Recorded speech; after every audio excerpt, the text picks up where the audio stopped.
자, 그러면 이어서 우리가 또 수업을 나가보도록 합시다.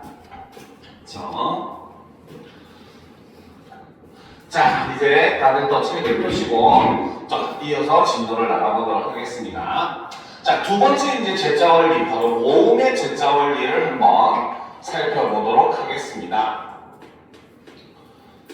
자, 모음은 그쵸, 뭡니까? 우리가 음운을 배울 때도 모음의 정의에서는 바로 뭡니까? 발음기관에서 나온 공기가, 발음이 아니라 폐에서 나온 공기가 발음기관의 장애를 받지 않고 나오는 소리가 바로 모음이었어요. 알겠죠? 그러다 보니까 세종대왕님도 이제 이것을 다 알고 있었기 때문에 모음은 그렇기 때문에 발음기관의 모양을 사용할 수 없었다라고 되어 있습니다. 그래서 자, 모음은 다른 것을 이제 본떠서 만들게 되는데, 그래서 모음도 가장 기본적인 제자 원리가 바로 상형의 원리입니다. 자, 그래서 근데 무엇을 상형했느냐? 바로 음양-오행의 철학적 원리를 반영하여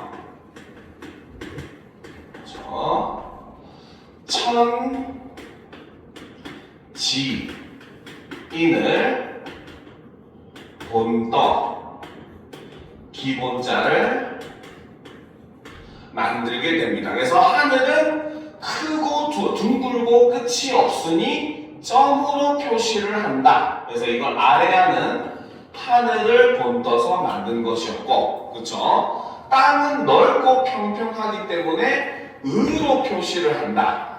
그래서 땅을 본떠서 을을 만들었고, 그 다음 사람은 하늘과 땅 사이에 서 있는 존재이기 때문에 이로 표시한다. 이렇게 해서 상형의 원리에 따라서 그렇죠? 아래야 의, 이 이렇게 세 개의 글자가 기본 글자로 만들어지게 됩니다. 알겠죠? 자, 그리고 이제 두 번째, 요거 좀 조심하셔야 됩니다. 두 번째 원리는 합자의 원리입니다. 알겠죠? 자, 합자는 기본자를 합쳐서 만들게 되죠. 기본자는 일단 기본적으로 아래와 의가 있습니다. 근데 자, 이때 첫 번째 먼저 초출자라고 하는 것이 있는데 처음 나온 글자라는 뜻이에요. 그래서 초출자는 기본자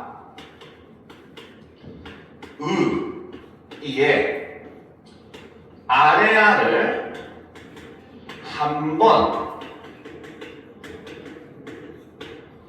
더해서 만들어진 글자가 바로 초출자입니다. 알겠죠? 자, 그래서 이제 초출자 의에다가 아래아를 한 번 더해서 만들어진 게 오, 우 이렇게 되는 것이고, 이에다가 아래아를 한 번 더해서 만들어진 게 아, 이런 글자가 되는 거예요. 그래서 실제로 우리가 흑민정 모양으로 되어 있는 포장지라든지 벽지라든지 이런 거를 보면은 모음이 오는 요렇게, 아는 요렇게 표시된 걸 본 적이 있을 거예요. 알겠죠? 이게 바로 원래는 이에다가 아래아를 합친 거다라는 겁니다. 그런데 현대에는 이거를 요렇게 쓰다 보니까 아이들이 자꾸 이것을 획을 더했다, 가획을 했다라 착각하는 경우가 있어요. 알겠죠? 절대 착각하시면 안 됩니다. 모음에는 획을 더했다, 가획을 했다 이런 표현 자체가 성립할 수가 없어요. 알겠습니까?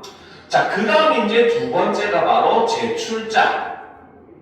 니은이죠. 자, 제출자가 존재를 하는데, 제출자는 정확하게는 초출자에 아래아를 한 번 더한 글자가 제출자입니다. 혹은 기본자에 아래아를 두 번 더했다 해도 맞는 설명이기는 해요. 알겠죠? 그래서 제출자에 해당하는 거는 아에서 아래아를 더하면은 야가 되는 것이고, 그쵸? 어에서 아래아를 더하면은 여가 되는 것이고, 그쵸? 그 다음에 오에서 아래아를 한 번 더 더하면 우가 되는 것이고 우에서 아래아를 한 번 더 더하면 유가 되는 이런 모습을 보여준다는 거죠.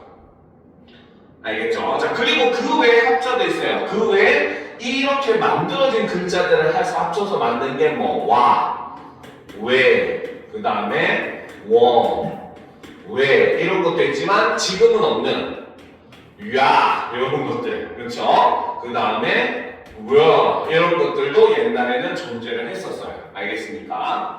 자, 그리고 중세 시대에는 우리가 지금 쓰는 에 같은 경우는 현대에는 이걸 단모음으로 취급을 하죠. 그렇죠? 그리고 이 외에도 위, 왜 이런 거 다 단모음으로 취급을 하는데 중세에는 얘네들이 전부 이중모음으로 취급이 됐습니다. 알겠죠? 어떤 식으로? 에 같은 경우에는 아에다가 이가 더해진 형태로 에 같은 경우는 어에다가 이가 더해진 형태, 그렇죠? 위 같은 경우는 우에다가 이가 더해진 형태, 왜 같은 경우는 오에다가 이가 더해진 형태로 중세시대에는 얘네들을 전부 이중모음 취급했다라고 하는 것도 현대랑 다른 점이에요. 근데 그런 흔적은 사실 지금까지도 많이 남아있습니다. 알겠죠? 우리가 손을 베었다 같은 경우는 줄어들게 되면 어떻게? 손을 뱉다라고 하면서 어가 여기서 탈락하는 모습을 보여주거든요. 알겠죠? 그 이유가 바로 뭐다? 이미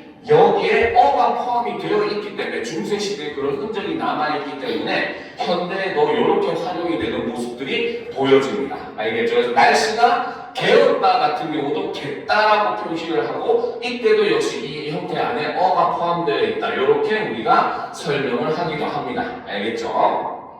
자, 그래서 일단 우리는 기본적으로 자음과 모음의 제자 원리에 대해서 공부를 해봤어요.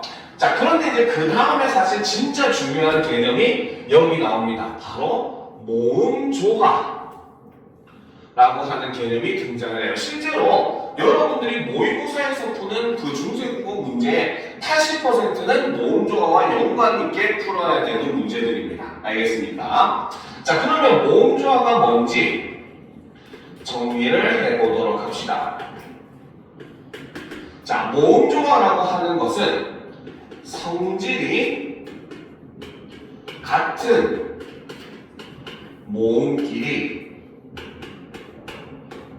어울려 쓰이는 현상을 우리는 모음조화라고 얘기합니다. 그러면 우리는 모음의 성질을 알아야 되겠죠. 모음의 성질은 크게 세 가지로 나뉘는데 첫 번째가 바로 양성모음.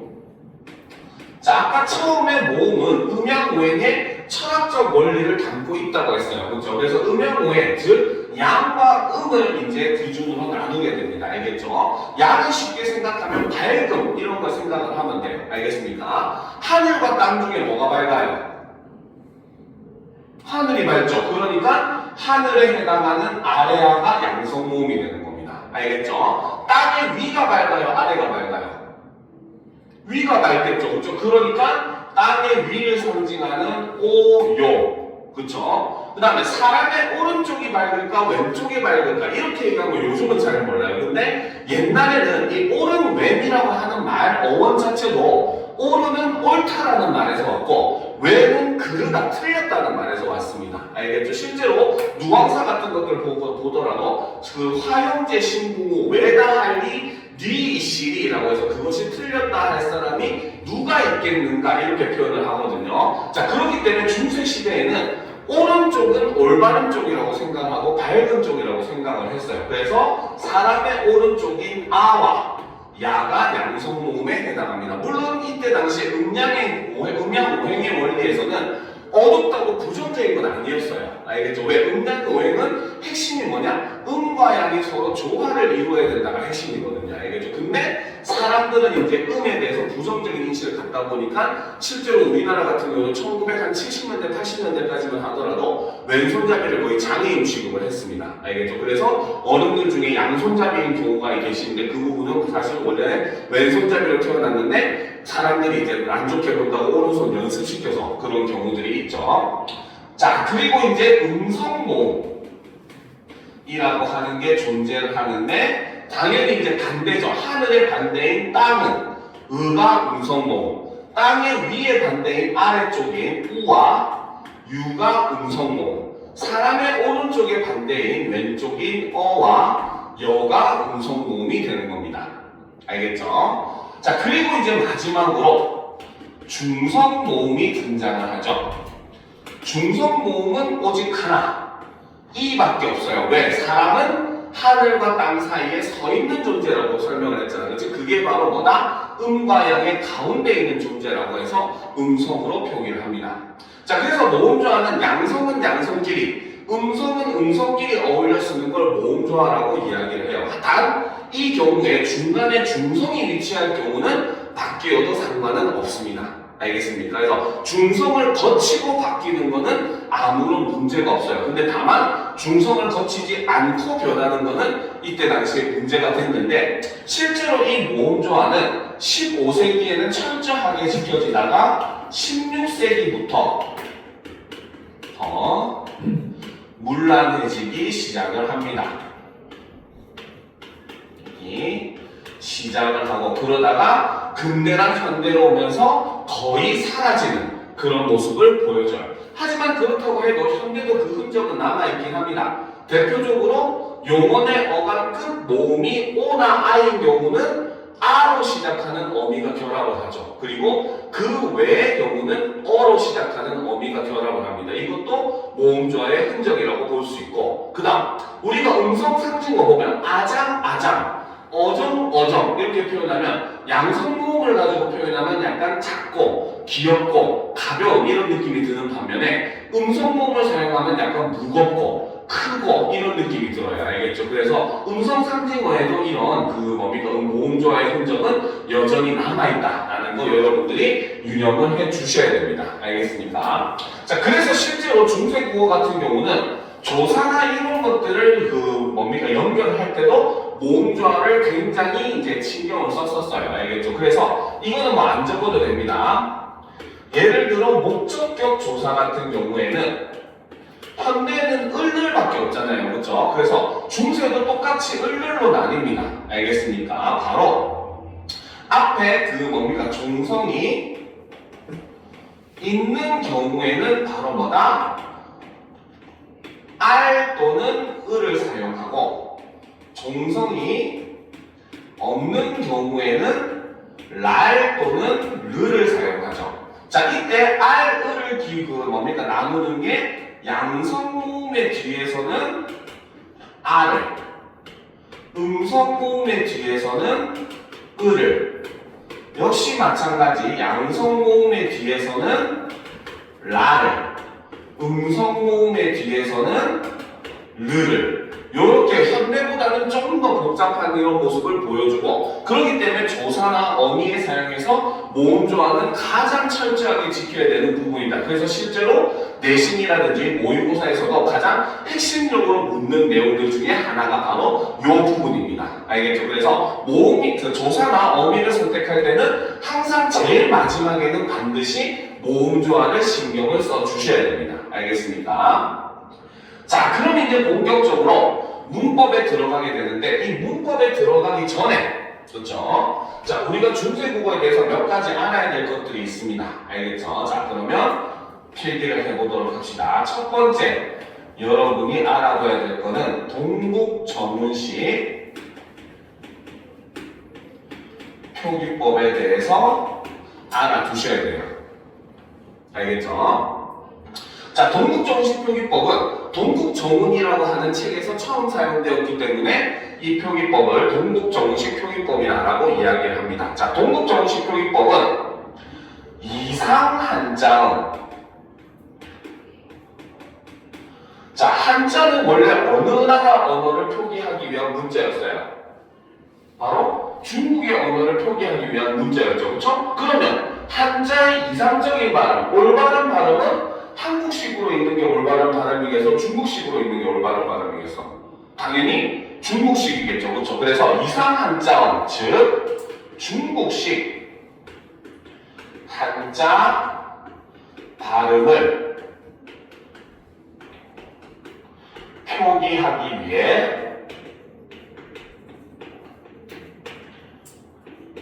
사용을 한 것이 바로 동국정식 표기법입니다. 자, 이 동국정식 표기는 몇 가지 특징이 있어요. 자, 일단 첫 번째로 자, 한자의 오른쪽에 발음을 표기하는 이런 모습을 보여줍니다.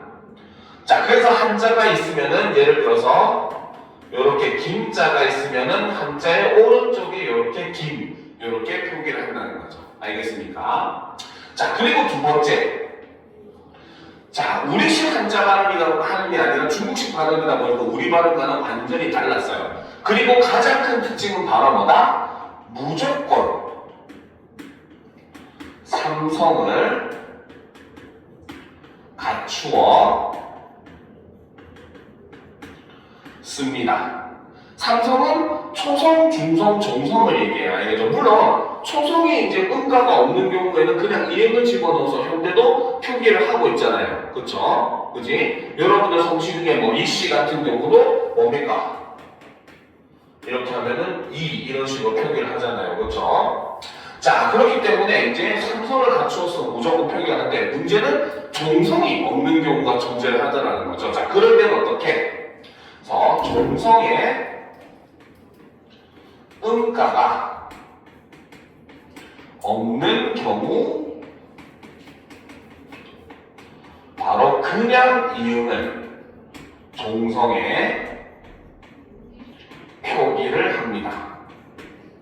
알겠죠? 반면에 음가가 있으면은 예비응을 표기를 해요. 알겠죠? 자, 예를 들어 봅시다. 자, 요거는 한자로 이제 감자예요. 그쵸? 감자는 받침에 이응 받침이 소리가 나죠. 그쵸? 그러니까 얘는 동국정식으로 표기하면 어떻게? 요렇게 과수원 표시 예비응을 사용해서 표기를 하는 겁니다. 알겠죠? 그런데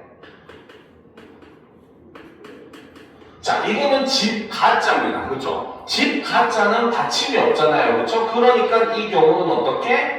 그냥 이응을 이렇게 집어넣어서 표기하고 읽을 때도 다 이렇게 읽어요. 그래서 여러분들 고1 때 보면은 세종어제 훈민정음 제목 보면 어떻게 생종, 엉쟁, 훈민, 정음 이렇게 적혀 있거든요. 근데 사실 그게 뭐다? 세어제 같은 경우는 종성이 없기 때문에 그냥 이응을 쓴 거고 종자는 종성에 이응 받침이 있기 때문에 예비응을 써가지고 음가가 있고 없고를 이렇게 따로 표시를 했었던 겁니다. 알겠죠? 그래서 읽을 때도 서로 다르게 읽었다는 거 여러분들이 유념을 해 주셔야 됩니다. 알겠죠? 자, 그리고 세 번째. 그쵸? 자, 동국정식 표기법에서는 바로 뭐다? 바로 중국식 발음을 표기하기 위해, 그쵸?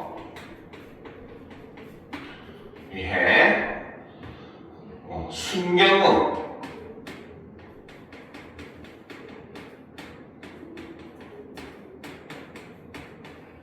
이런 것도 사용을 했고 그 외에 시읒하고 지읒 같은 경우도 이걸 우리가 치음, 치룸이라고 얘기를 하거든요. 근데 중국에는 치음도 우리 국어는 치음이 없어요. 알겠죠? 근데 중국에는 이 치음이 존재를 하는데 이것도 윗니빨에 닿는 치음이 있고 아랫니빨에 닿는 치음이 있거든요. 그래서 그걸 표기하기 위해서 이런 시읒, 이런 시읒, 이런 지읒, 이런 지읒 등을 따로 만들어 사용을 합니다. 알겠죠? 그래서 윗니빨에 닿는 시읒, 아랫니빨에 닿는 시읒에서 이거는 그죠? 이런 식으로 뭡니까? 따로 표기를 하는 거죠. 실제 이것도 그 수능에 한번 나온 적이 있었습니다. 근데 그 문제에서 정답은 그냥 뭐였냐면은 그래도 옛날에는 이렇게 시읒하고 지읒의 발음도 치음의 발음도 뭡니까? 서로 다르게 분리해서 표기에 반영을 했다. 뭐 이런 정도의 성질로서 이제 고르는 문제가 있기는 했었는데 어쨌든 이런 부분도 예전에 수능에 한번 나온 적이 있다는 거 여러분들이 알고 계시면 도움이 될 겁니다. 알겠죠? 자, 그리고 이제 네 번째. 자, 이거 좀 지워도 되겠죠? 지워도 되지? 그렇죠? 자, 네 번째. 자, 동국정식 표기의 또 다른 특징 중에 하나가 바로 뭐냐면 이형고래라고 하는 게 존재를 했어요. 그쵸? 이형고래는 바로 뭐냐? 바로 한자음, 종성, 리을 뒤에 여린 히읗을 표기하는 것이 바로 이형고래입니다. 그래서 우리가 이거는 아닐 불자잖아요. 그렇죠? 현대로 하면. 근데 중세에는 이걸 어떻게? 불 이런 식으로 썼다는 거. 알겠습니까? 그러면 앞에 있었던 저음국어랑 어떻게 구분하면 되냐? 이형고래 같은 경우는 한 가지만 알면 되죠. 얘는 오직 어디? 한자음의 발음에만 사용을 하게 됩니다. 그러니까 앞에 있었던 저음국어는 고유어에 사용한 것이고 여기 있는 이형고래는 한자음의 발음에 사용되었기 때문에 두 개를 구분하는 건 정말 어렵지 않은 것이에요. 알겠죠?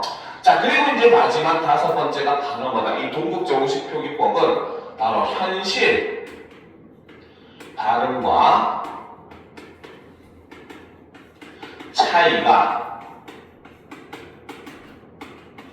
컸으므로 16세기에 이 표기법은 사라지게 됩니다. 소실되게 채 100년도 쓰이지 못하고 사라진 표기법이에요. 하지만 여러분들이 이 중세국어 하면 무조건 배우는 세종어제 훈민정음은 15세기 국어 그 중에서도 이 동국정식 표기법을 아주 철저하게 따르고 있기 때문에 이 관련 부분도 문제가 꽤 자주 나오고 있는 상황인 겁니다. 알겠죠? 됐습니까? 그죠? 자, 그러면 이제 또 우리가 저 핵심적인 내용, 조사 부분과 관련된 내용으로 넘어가 보도록 합시다. 그죠? 자, 조사. 실제로 아까도 얘기했지만 조사와 어미 같은 경우에 현대와 굉장히 다른 모습들을 많이 보여줍니다. 알겠죠? 자, 첫 번째 주격조사부터 한번 살펴보도록 합시다. 자, 중세시대 주격조사는 현대와는 달리 현대는 이, 가의 두 가지 형태를 취하고 있지만 중세에는 오직 이밖에 없었어요. 근데 문제는 그 이가 세 가지로 분류가 됩니다. 알겠죠? 자, 중세 주격조사 첫 번째 주격조사 이는 바로 자음 모음의 이 형태라고 얘기를 합니다. 알겠죠? 그래서 자음 모음의 이의 형태를 쓰는 게 바로 자음 모음의 이 형태 주격조사죠. 이거는 언제 쓰느냐? 바로 자, 조사 앞 체언의 끝이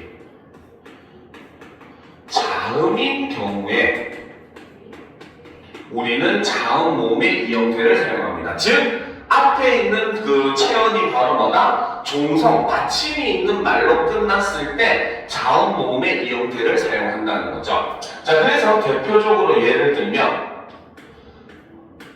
말쌈 더하기 말쌈에 여기 미음 받침이 있기 때문에 자음 모음의 이 형태를 쓰고 그래서 이거를 우리는 말쌈이 이어졌기까지 해서 이렇게 표기를 합니다. 알겠죠? 그래서 애들이 이어졌기를 하니까 그냥 모음이만 되었다고 생각하면 안 돼요 라고 얘기하지만 실제로 그렇잖아요. 왜? 앞 그 끝에 자음이 이음인 경우에는 자음 모음 이 형태가 그대로 드러납니다. 대표적인 게 바로 백성 백성이죠. 그렇죠? 백성이라고 하는데 자음 모음에 이 형태의 주격조사가 붙으면은 그대로 백성이 이렇게 표기를 합니다. 알겠습니까? 자, 그렇기 때문에 받침이 있으면 무조건 자음 모음의 이 형태다. 이렇게 알고 계시면 돼요. 알겠죠? 자, 그 다음 이제 두 번째 모음 이만 사용하는 이 형태가 있습니다. 그렇죠? 자, 이 모음이만 사용하는 이 형태는 언제 사용하느냐? 바로 조사 앞 체언의 끝이 그쵸? 이, 그 다음에 그 다음에 위,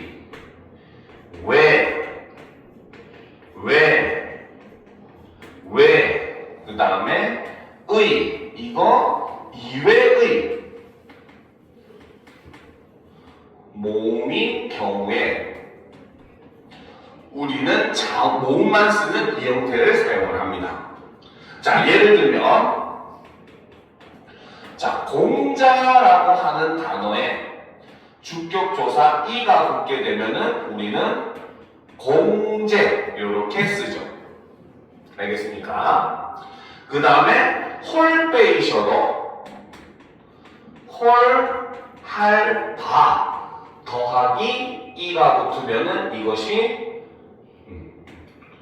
홀빼 이렇게 씁니다. 알겠죠? 그래서 아까도 얘기했듯이 에 같은 경우는 아에다가 이가 더해진 형태다라고 얘기했기 때문에 실제로 표기할 때도 이가 결합되면은 에로 표기가 됩니다. 알겠습니까? 됐죠? 여기까지 다 썼습니까? 그죠? 자, 그리고 이제 마지막 세 번째가 바로 뭐냐? 그죠? 자, 마지막 세 번째가 바로 영형태. 형태적으로 주격조사 이가 생략되는 경우예요. 알겠죠? 자, 얘는 바로 뭐다? 조사아 체언어의 끝이 모음 이, 에,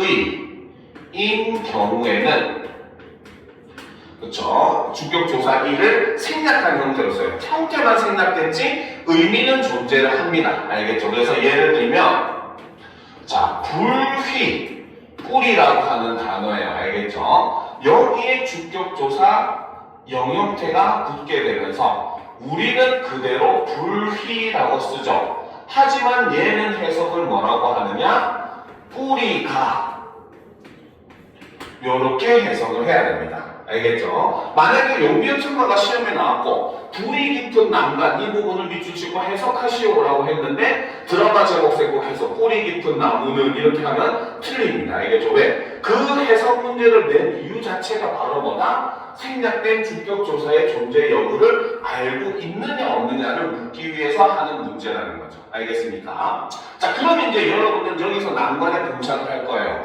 아, 이 형태랑 이 형태 이거 모음 이런 것들 우리가 이거 어떻게 알아요? 굉장히 구분하기 힘든데요. 사실 굉장히 쉬운 방법이 있어요. 알겠죠? 바로 어떻게 구분하느냐? 모음 이가 붙으려면은 바로 뭐다? 형태상 모음이는 붙을 수 있는 데만 붙어요. 그럼 형태상 모음이가 붙을 수 없는 경우에는 영형태를 사용을 하면 됩니다. 알겠죠? 예를 들면 끝이 아로 끝났어. 그러면 형태상 이를 붙이면 애가 되죠. 그죠? 어로 끝났어요. 이를 붙이면 애가 됩니다. 오로 끝나서 이를 붙이면 왜가 되고 우로 끝나서 이를 붙이면 위가 되고 와로 끝나서 이를 붙이면 왜가 되고 워로 끝나서 이를 붙이면 왜가 돼요. 이런 경우는 이 형태를 쓰는 거죠. 그런데 반면에 이로 끝났는데 옆에 이를 붙이면 이런 모음은 존재하지 않죠. 그렇죠? 에로 끝났는데 이를 붙이면 이런 모음도 존재하지 않습니다. 에로 끝났는데 이를 붙일 수도 없고 왜로 끝났는데 이를 붙일 수도 없고 왜로 끝났는데 이를 붙일 수도 없죠. 그렇죠? 이렇게 형태상 옆에 이가 붙을 수 없을 경우에는 우리는 영형태를 쓴다. 이렇게 생각하시면 두 개 구분하는 건 정말 쉬워집니다. 알겠습니까? 그래서 이것만 여러분들이 유념을 하면은 주격조사를 어떤 식으로 붙여야 되는가라고 하는 거는 사실 굉장히 쉽다는 거죠. 그렇죠? 자, 그 다음으로 그럼 넘어가 보도록 합시다. 바로 목적격 조사는 되게 간단해요. 그렇죠? 아까 얘기했듯이 알을, 랄을 혹은 리을로 실현이 되기 때문에 현대도 그렇게 하잖아요. 그렇죠? 그냥 목적격 조사 대신에 리을을 쓰는 거. 대표적인 게 걸 같은 경우도 그렇죠? 먹을 걸 가져왔다 이렇게 했을 때 걸은 건을이 줄어서 걸이 되는 형태거든요. 그래서 현대도 그렇게 사용하는 모습이 그대로 나타나고 다만 다른 점은 모음 조화를 지킨다. 요거 정도는 조금 차이가 있다고 볼 수가 있습니다. 자, 다음 페이지로 넘어가 보도록 합시다. 자, 관용격 조사도 우리가 조금 필기가 필요한 내용이에요. 자, 중세시대 관용격 조사는 그렇죠? 자, 크게 나누면 두 가지로 나눌 수가 있습니다. 첫 번째로 그렇죠? 자, 앞에 오는 체험이 무정명사, 감정을 가질 수 없는 명사이거나 또는 유정명사 중 높임의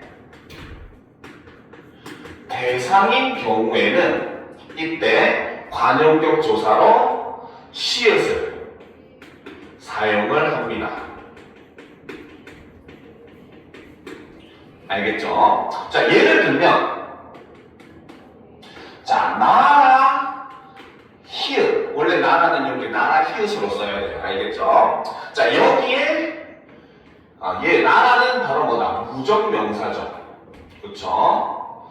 자, 그러니까 여기에 관용격 조사인 시읒이 붙어서 이것이 나라 이렇게 되고 현대말로 하면 나라의 이런 식으로 해석이 된다는 거죠. 그렇죠? 자, 그 다음 불교의 신인 부처. 부처는 신이잖아요. 그렇죠? 감정이 있는 원래 인간이었다 신이 된 존재잖아. 그렇지? 그러니까 부처는 바로 뭐다?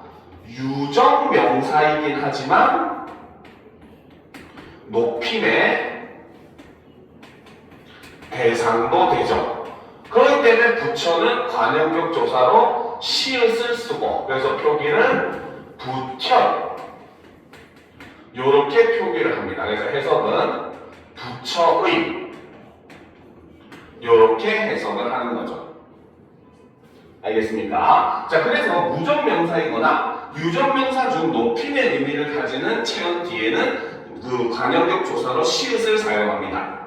자, 그런데 반면에 두 번째 일반적인 유정명사의 뒤에는 그쵸? 무명사의 뒤에는 바로 뭐다? 바로 에 또는 의를 사용을 합니다. 요거는 모음조화에 맞춰서 사용을 하시면 돼요. 알겠습니까? 알겠죠?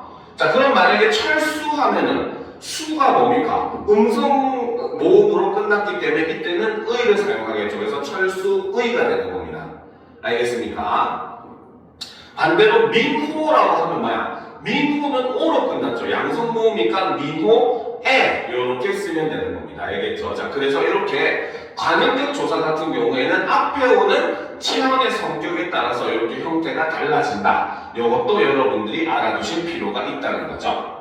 자, 그 다음 이제 두 번째 혹격 조사는 높임의 뜻을 나타내는 하가 있었다. 그래서 임금하 이러면은 임금이시여 혹은 임금님이시여 이런 의미로 사용을 하는데 지금은 이제 사용하지 않는 이런 높임의 혹격 조사가 존재를 했다라는 것도 우리가 알아두실 필요가 있습니다. 자, 그리고 여기서 우리가 또 추가로 알아두면 좋은 게 바로 부사격 조사가 있죠. 자, 부사격 조사는 사실 종류가 굉장히 다양하기 때문에 여기에 이제 우리가 표기를 안 한 거긴 합니다. 알겠죠? 자, 일반적으로 현대국어에서 어디에라고 하는 의미를 가지는 부사격 조사는 어디에 또는 어디에 이런 형태를 가집니다. 알겠죠? 요거 같은 경우는 관용격 조사랑 형태가 똑같죠. 그렇죠? 근데도 이렇게 양성이냐 음성이냐에 따라서 이렇게 나누어서 사용을 했습니다. 알겠죠? 자, 그리고 이제 두 번째. 자, 중세에는 비교 부사격 조사도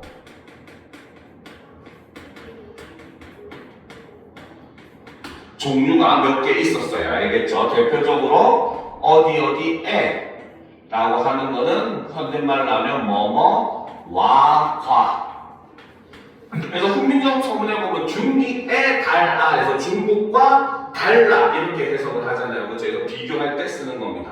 자, 그 외에도 뭐뭐 도곤 이거는 뭐뭐 보다 라는 의미예요. 동명일비라는 글을 보게 되면은 해가 뜨는 모습, 해의 빛을 이제 묘사를 하는데 호박이라는 보석보다 그 햇빛이 더 아름답더랍니다. 그래서 그걸 표현을 호박도공 더 곱더라 이렇게 표현을 해놔요. 알겠죠? 그래서 뭐뭐 도공이라고 하는 것도 뭐뭐 보다라고 하는 비교 부사격 조사고 그 다음에 뭐뭐 라와 라고 하는 것도 뭐뭐 보다 라고 하는 비교 부사격 조사입니다. 청산별국에 보면 널나와 씨름한 나도 자고 일어 우리노라 라고 해서 너보다 씨름이 많은 나도 자고 일어나 우는구나 이렇게 표현을 하거든요. 그래서 라와라고 하는 것도 일종의 바로 뭐냐 비교 부사격 조사로 사용을 하고 있다라고 우리가 볼 수 있더라는 거죠. 알겠죠? 그래서 이런 것들은 이런 게 있구나 정도만 부사격 조사는 알아두시면은 크게 어려움은 없을 겁니다. 알겠죠? 자, 그 다음에 이제 의문문으로 넘어갑시다. 그쵸? 자, 의문문 같은 경우 지금 이렇게 되게 간단하게 정리가 되어 있는데 사실 좀 복잡한 형태가 바로 중세 의문문입니다. 자, 중세 의문문을 우리가 한번 살펴보도록 합시다. 알겠죠?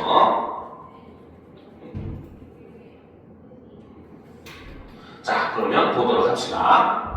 자, 이거 선생님이 따로 정리를 해놓은 거긴 한데 요거 자료를 한번 보여주면은 자, 선생님이 이제 전의 내용을 이제 한번 싹 정리를 한 적이 있어요. 중세시대의 의문문 같은 경우에는 주어가 1인칭, 3인칭이냐 2인칭이냐로 일단 크게 나뉩니다. 알겠죠? 자, 첫 번째 자, 주어가 1인칭이나 3인칭인 경우에 자, 이때도 다시 또 크게 두 개로 나뉘어요. 알겠죠? 자, 첫 번째는 자, 여기 설명해 보면 용언의 어간에 어미가 결합하여 서술어가 되는 의문문의 경우 말이 좀 복잡하게 되어 있지만 이 말은 다른 말로 하면 무슨 뜻이다? 바로 서술어가 용언 즉 동사나 형용사로 끝나는 의문문이라는 거죠. 그렇죠? 자, 이 경우에 그렇죠? 이것도 역시 다시 두 개로 나뉩니다. 알겠죠? 바로 첫 번째 판정 의문문의 경우 자, 판정 의문문은 지난 시간에 했었죠. 바로 네, 아니요로 답할 수 있는 의문문이 판정 의문문이라고 했어요. 그래서 이때 판정 의문문인 경우에는 종결 어미로 뭐뭐여를 사용을 합니다. 알겠죠? 자, 반면에 설명 의문문인 경우는 설명을 해줘야 되는데요. 의문사가 들어가는 의문문이죠. 이때는 종결 어미로 뭐뭐요를 사용을 합니다. 알겠죠? 자, 그 다음 이제 두 번째 서술어가 체언 플러스 이다의 형태인 경우 그렇죠? 체언에 조사가 붙어서 서술어가 되는 경우죠. 그렇죠? 자, 이때도 역시 판정 의문문일 때는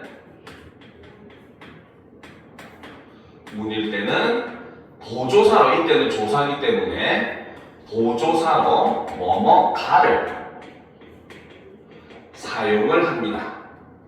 알겠죠? 자, 반면에 설명 의문문일 때는 보조사로 뭐뭐고를 사용을 해요. 자, 그래서 요거 형태를 보면 그 판정 의문문인 경우는 계열 그렇죠? 우리가 몸을 쓰는 방법은 우서와 하서가 있다고 얘기를 하거든요. 우서는 자음의 오른쪽에 쓰는 거, 야, 여 이런 거는 자음의 오른쪽에 쓰는 거고 이걸 우서라고 하고 하서는 자음의 아래쪽에 쓰는 거, 오, 요, 이런 것들 있잖아요. 그렇죠? 이런 것들은 하서라고 합니다. 그래서 판정 의문문은 우서의 형태를 가지고 있는 의문문이고 설명 의문문 같은 경우에는 하서의 형태를 가지고 있는 의문문이에요. 알겠습니까? 자, 그런데 이렇게 주어가 1, 3인칭일 때는 이렇게 복잡했습니다. 다 적었죠? 그죠? 다 적었습니까? 아직 안 적은 것 같은데. 자, 그런데 이제 주어가 2인칭인 경우는 굉장히 간단합니다. 알겠죠? 지워도 되죠? 그렇지? 자, 주어가 2인칭인 경우에는 자, 주어가 2인칭인 경우에는 바로 의문문의 문, 서술어, 의문문 종류와 관계없이 뭐뭐 니은 다를 사용을 합니다. 그래서 당신한테 얘기할 때, 상대방한테 얘기할 때는 뭐뭐 하란다 이렇게 하면 그게 의문문이에요. 알겠습니까? 자, 그래서 이거는 뭐 판정문문, 설명문문 상관이 없고, 그쵸? 그 다음에 서술어가 체언이든 용언이든 상관이 없이 2인칭일 때는 무조건 니은다만 사용한다. 이렇게 보시면 됩니다. 알겠죠? 자, 그러면 이제 그 다음 부분으로 내용을 넘어가 보도록 합시다. 자, 객체 높임의 표현이라고 되어 있는데 사실 중세 시대에도 주체 높임, 객체 높임, 상대 높임이 다 있었어요. 알겠죠? 그런데 현대랑 다른 점은 우리 현대국어 같은 경우는 주체 높임만 주체 높임에 선언한 어미를 쓰고 객체 높임 같은 경우는 특수어휘가 있을 경우에만 쓰고 없으면 하지 않고 상대 높임 같은 경우는 종결 어미로 이용을 해가지고 그 표현을 했잖아요. 그렇죠? 근데 중세는 객체, 상대, 주체 전부 다 뭐다? 선어말 어미를 사용을 합니다. 알겠죠? 자, 그러면 주체부터 정리를 해보도록 합시다. 자, 중세 시대 높임 표현을 보게 되면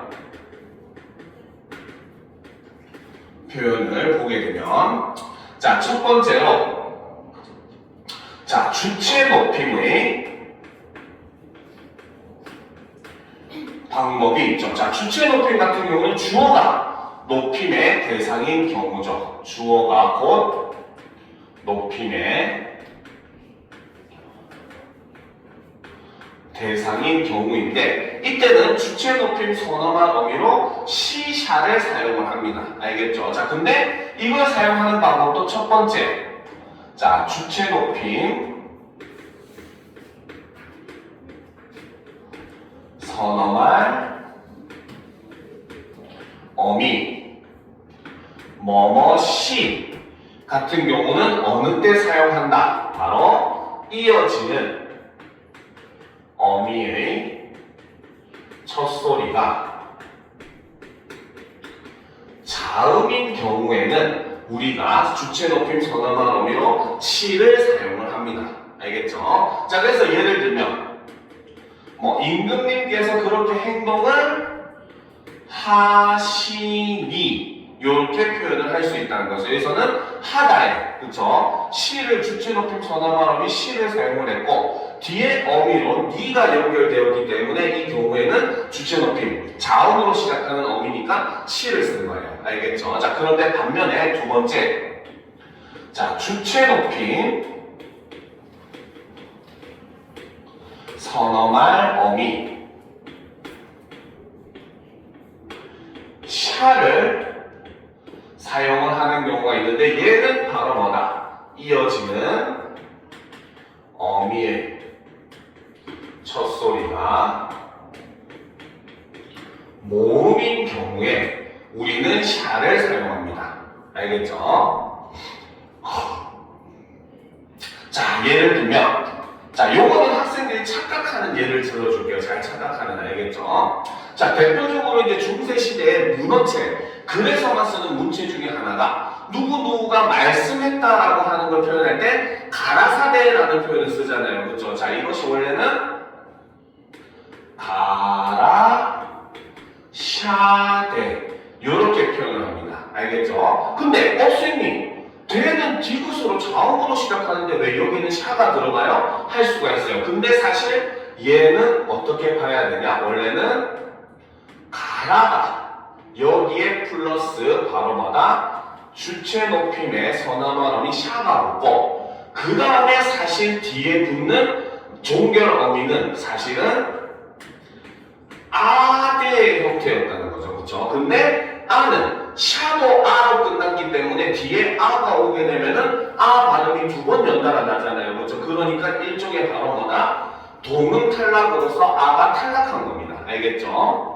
자, 그래서 실제로 이런 말들도 많아요. 중세그로 표현을 보면 임금께서 니라샤 이렇게 해서 샤로 끝나버리는 경우가 있거든요. 선어말어민데 어떻게 끝나요? 왜? 아까 얘기했던 종결어민 사실 아가 존재했었는데 저기 있는 아래아가 있는 아가 존재했었는데 그게 동음 탈락에 의해서 생략이 된 거지 실제로는 이제 오음으로 시작하는 어미가 연결된 경우이므로 이 경우도 니라샤라고 했을 때 이것도 원래는 니라샤아로 가야 됩니다. 알겠죠? 그래서 이렇게 모음으로 시작하는 어미 앞에서는 샤를 사용한다라는 거 여러분들이 유념을 해 주셔야 됩니다. 알겠습니까? 자, 여기까지 됐죠?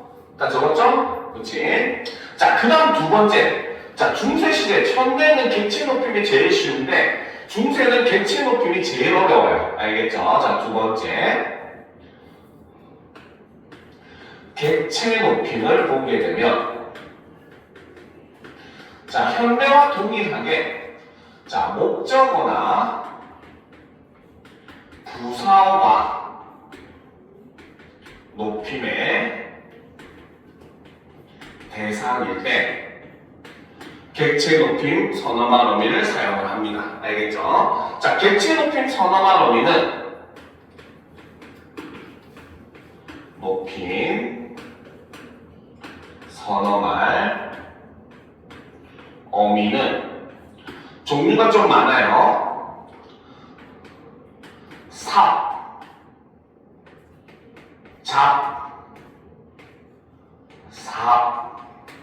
그쵸? 거기다가 삽, 받침이 순경음. 그쵸? 그 다음에 잡, 그 다음에 잡. 요거를 사용을 합니다. 이렇게 총 6가지가 존재를 해요.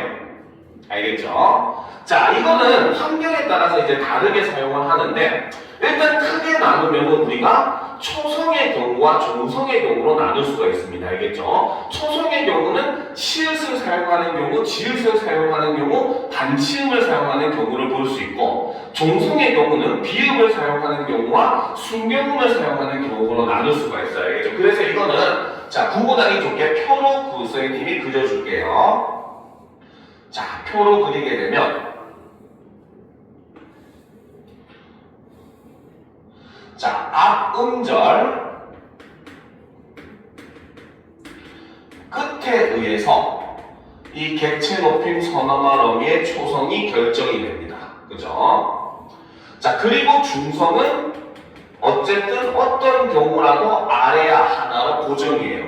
그죠? 그 다음 종성의 경우는 뒤음절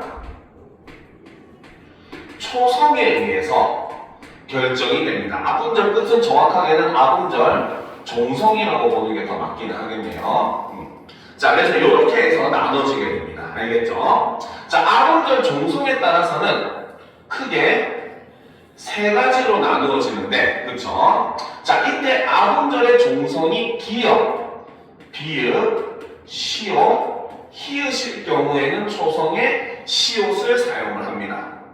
알겠죠? 자, 반대로 디귿, 지읒, 치읒일 때는 초성에 지읒을 사용해요. 그 다음에 울림소리인 모음이거나 니은, 리을, 미음인 경우에는 그렇죠? 이때는 반치음을 사용을 합니다. 알겠죠? 자, 종성은 2가지로 나눌 수 있었어요. 비읍을 쓰는 경우와 순경음을 쓰는 경우로 나눌 수 있었는데 이거는 뒤음절 초성이 자음으로 시작하면 비읍을, 모음으로 시작하면 순경음을 사용을 합니다.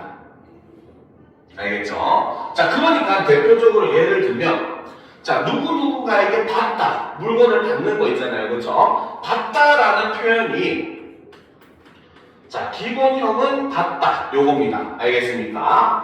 자, 실제로 이제 소화문에 보면은 우리가 지금 가지고 있는 몸이가 몸이며 얼굴이며 털은 전부 다 부모님께 받은 것이다 라는 표현이 있거든요. 그래서 부모님께 라고 해서 부서를 높여주기 위해서 객체 높임을 사용하는데, 자, 이때 보게 되면, 자, 밭이 디귿으로 끝났고, 그 다음에 뒤에 오는 연결 어미가 은이 붙어요. 알겠습니까? 자, 그러니까 앞 음절 종성이 디귿으로 끝났으니까 지읒으로 시작하는 뭡니까? 객체 높임 선어말 어미가 오게 되고, 그쵸? 뒤에 이어지는 게 안이라고 해서 모음으로 시작하는 말이 왔잖아요. 그쵸? 그러니까 이 경우에는 받침으로 순경음을 사용을 합니다. 그래서 얘를 어떻게? 부모님께 받자 반 것이라 이렇게 표현을 해요. 알겠습니까? 그래서 이렇게 객체 높임 같은 경우가 사실 지금 중세국어에서는 굉장히 복잡한 형태를 띠고 있기 때문에 여러분들이 잘 파악을 해 주셔야 됩니다. 알겠습니까? 자, 여기까지 됐습니까? 됐어요? 그렇죠? 자, 여기까지 다 적었죠? 자, 그 다음 이제 상대 높임은 오히려 현대보다 쉬워요. 알겠죠? 자, 세 번째. 상대 높임은 말 그대로 청자가 높임의 대상인 경우인데, 이때는 크게 두 가지로 나뉩니다. 첫 번째, 상대 높임 선어말 어미, 선어말 어미 뭐뭐이, 이걸 사용하는 경우는 언제? 문장이 평서문일 때 상대 높임 선어말 어미로 이를 사용합니다. 그래서 중세 보면 하심이 이다 이렇게 되잖아요. 그렇죠? 그래서 여기서는 객체 높임의 선어말 어미 이를 사용했다는 거죠. 자, 그런데 반면에 상대 높임 선어말 어미, 자, 이거는 it도 있습니다. 이 it은 언제? 의문문에서만 사용을 합니다. 그래서 이제 중세 표현들 보면 하심이 있까 이렇게 표현을 하잖아요. 그렇죠? 이때 it이 바로 뭐다? 상대방에게 이제 그 상대 높임법을 사용해가지고 쓴 그 선어말 어미라고 볼 수 있다는 거죠. 알겠습니까? 자, 그래서 높임법까지 우리가 이미 이제 끝났어요. 그 다음으로 넘어가 보도록 합시다. 알겠죠? 자, 그 다음 보시면, 여기서는 이제 높임법으로 지금 끝이 나 있기는 한데, 자, 여기서 이제 우리가 조금 더 알아둬야 될 것이 몇 가지 종류가 더 있습니다. 알겠죠? 자, 요거 지워도 되겠죠? 다 썼죠? 그쵸? 자, 이외에도 여러분들이 알아두면 굉장히 좋은 중세국어 지식 중에 하나가 바로 뭐냐? 바로 히읗 종성체언이라고 하는 게 중세에는 존재를 했어요. 알겠죠? 자, 히읗 종성체언이라고 하는 것은 바로 뭐냐면, 자, 특정 체언의 경우, 그쵸? 끝 음절 오른쪽에, 즉 뒤쪽에 히읗이 따로 표기가 되는 그런 경우의 체언들이 존재를 했는데, 이것을 우리는 히읗 종성 체언이라고 얘기를 합니다. 그래서 대표적으로 아까 얘기했었던 뭡니까? 나라라고 하는 단어는 나라 히읗이 원래 형태예요. 알겠죠? 자, 그리고 위쪽을 나타내는 우라고 하는 표현도 우 히읗이 원래 표현이고, 반대인 아래라는 표현도 역시 마찬가지 아래 히읗이 원래 표현입니다. 알겠죠? 그 다음 산을 나타내는 뇌라고 하는 단어도 히읗이 뇌 히읗이 원래 표기예요. 알겠죠? 그 외에도 뭐 바다도 있고 종류는 굉장히 많습니다. 알겠습니까? 자, 그런데 이제 중요한 거는 이 히읗 종성 체언을 표기하는 방식이 굉장히 독특합니다. 알겠죠? 자, 이 히읗 종성 체언의 표기 방식을 보게 되면, 그쵸? 자, 첫 번째로, 자, 모음으로 시작하는 음절이 이어지는 경우가 있죠. 이 경우에는 어떻게? 히읗이 다음 음절의 초성으로 표기가 됩니다. 알겠죠? 자, 그러니까 예를 들면, 자, 나라 히읗 옆에 주격조사가 붙으면 어쨌든 히읗도 자음으로 끝난 것이기 때문에 이 경우에도 자음 모음에 주격조사가 붙게 돼요. 알겠습니까? 주격조사로 자음 모음에 이 형태가 붙습니다. 왜? 히읗도 자음으로 끝난 것과 동일한 겁니다. 알겠습니까? 그래서 얘를 표기를 어떻게 하느냐? 나라히 요렇게 표기를 합니다. 알겠습니까? 됐죠? 그치? 자, 요거 지워도 되겠죠? 좀 지우고 합시다. 됐습니까? 그죠? 자, 그 다음 이제 두 번째. 자, 히읗 종성 체언을 표기하는 방식 두 번째는 바로 뭐냐?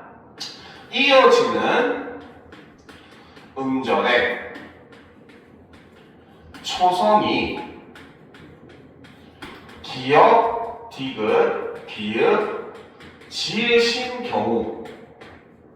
자, 이때는 어떻게? 바로 히읗이 다음 음절 초성과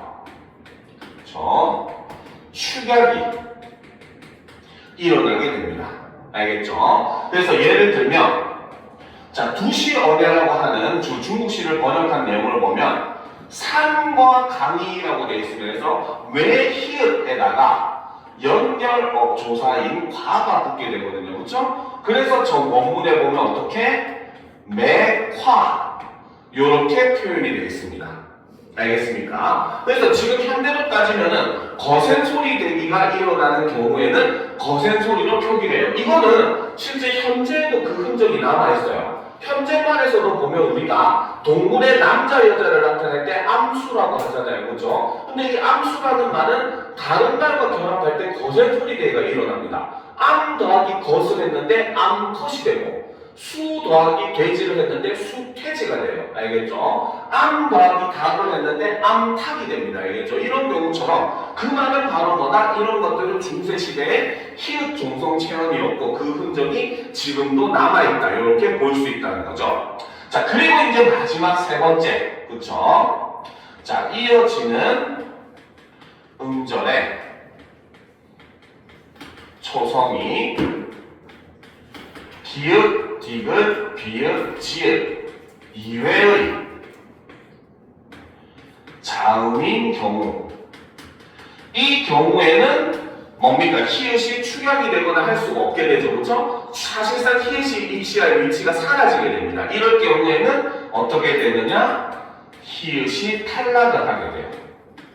자, 그러니까 아까 앞에서 나라 히읗 더하기 관형격 조사인 시읒 요것이 결합했을 때 히읗이 시읒과 축약도 안 되고, 그렇죠? 히읗이 시읒이 모음이 아니기 때문에 초성으로도 못 쓰니까 어떻게? 얘가 그대로 히읗이 탈락해서 나라 이렇게 돼버렸잖아요. 그렇죠? 이것이 바로 뭐다? 히읗이 쓸 자리가 없는 경우에는 히읗 종성 체원에서 히읗은 탈락해버립니다. 알겠습니까? 그래서 이런 점은 여러분들이 잘 알고 있어줘야 되고 실제로 문제도 꽤 자주 나와요. 알겠죠? 자, 그 다음 이제 마지막 내용을 하나 하고 마무리를 하도록 합시다. 여기까지 다 적었죠? 지워도 되죠? 그쵸? 자, 그 다음 여러분들이 또 알아주면 좋은 내용 중에 하나가 바로 뭐냐? 기읍, 고경어라고 하는 게 존재를 합니다. 알겠죠? 자, 기읍 고경어라고 하는 것은 바로 뭐냐면, 자, 몇몇 체언의 경우, 몇몇 체언이 조사와 결합할 때,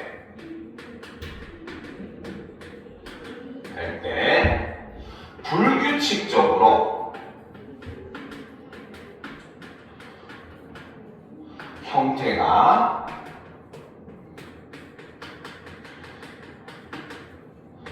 변화를 하는 경우가 있는데 이것을 우리는 기억 고경어라고 얘기합니다.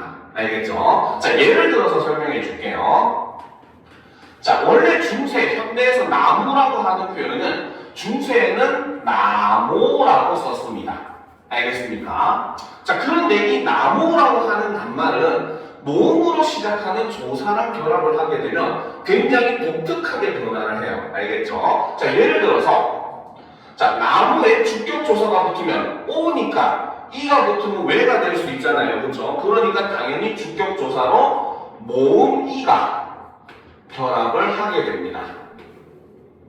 그렇죠? 이렇게 결합을 하게 되겠죠. 그렇죠? 자, 그러면 원래는 뭐라고 해야 돼? 나외 이렇게 해야 되잖아. 그렇지? 근데 이 경우에 얘는 독특하게 여기에 있는 오가 탈락해버리고 니음이 앞음절의 종성으로 와요. 알겠죠? 그리고 여기에 없던 기역이 첨가가 됩니다. 그래서 이것을 우리는 기역 고경어라고 얘기합니다. 알겠죠? 그래서 얘는 표기가 어떻게 되느냐? 남기 요렇게 표기가 돼요. 알겠습니까? 자, 거기에 이제 이거는 용비어 첨가에 나오는 거죠. 나모 더하기 안 보조사입니다. 현대로 하자면 은는이잖아. 그쵸? 보조사죠. 그쵸? 그러니까 얘도 역시 마찬가지 오가 탈락하고 미음이 받침으로 간 다음에 초성에 기역이 생겨가지고 어떻게? 남간 요렇게 표기가 돼요.